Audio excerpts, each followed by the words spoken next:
कण्ठे यस्य विराजते हि गरलम् गङ्गाजलम् मस्तके वामाङ्गे गिरिराजराजतनया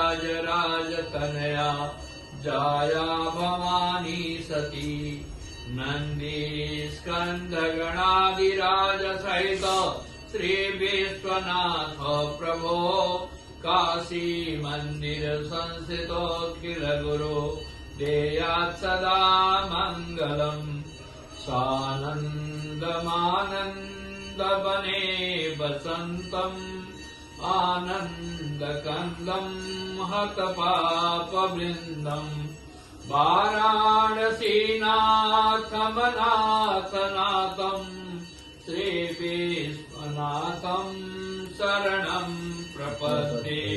ओम नमो भगवते रुद्राय नमः। स्वाहा।